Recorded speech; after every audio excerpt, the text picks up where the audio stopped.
because it's vague about some things, it creates an assumption that there's an overall vagueness, but actually it's quite on point in some areas.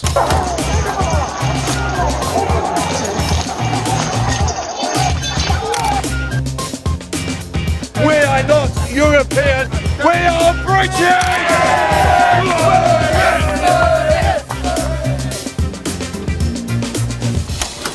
When you think of Alex Garland, you probably think of science fiction.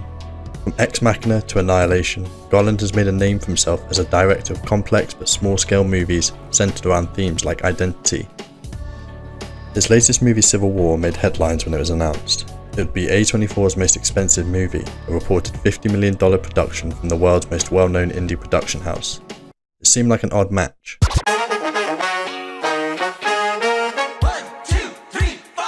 Civil War isn't a war movie in the traditional sense. It isn't interested in battle plans and grand speeches.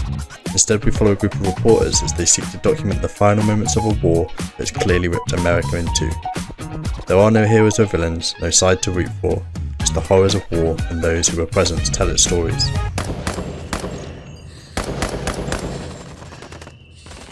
But let's rewind to that first clip of Alex Garland on The Daily Show. Garland is aware that for a movie about a civil war, it's quite vague about the circumstances that led to its titular event. These are the only facts we have about the world of Garland's fictional America. The president has ordered airstrikes and attacks on his own citizens. The president has taken a third term in an office that constitutionally is limited to 2. And Texas and California have formed an alliance to take down this president. It's not a lot to go on, but it tells us all we need to know about both the political landscape of this world and Garland's intentions in making this movie.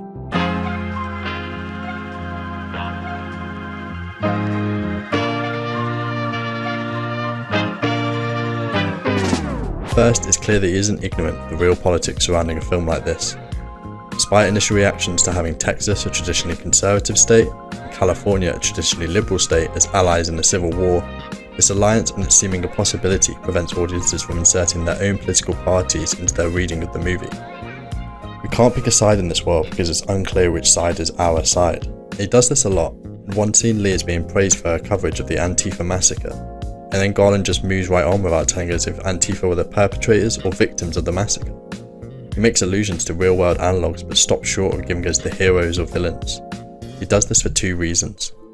The first is because just hearing terms like Antifa massacre will conjure up images in our minds based on our already held beliefs. We'll immediately assume them to be the victim or the aggressor, so Garland removes audience friction by not picking a side.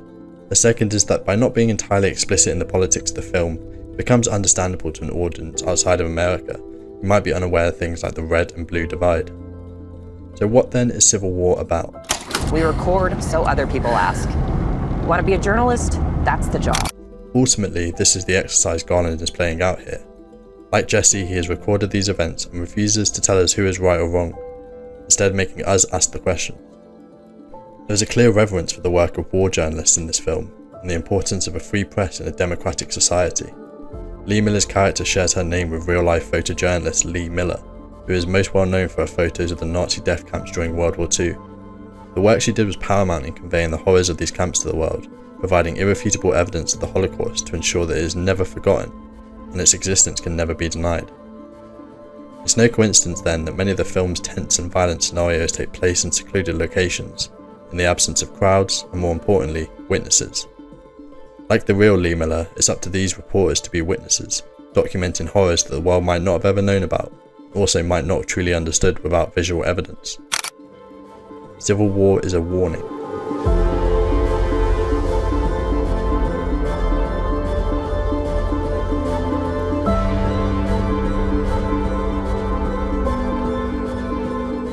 It warns of the outcome of living in a world viewed through a black and white lens, of polarising politics that provide easy platforms for fascism to take root, and it paints a stark picture of the importance of a free press to act as witnesses, to document and hold accountable those who would commit atrocities when the eyes of the world are turned the other way.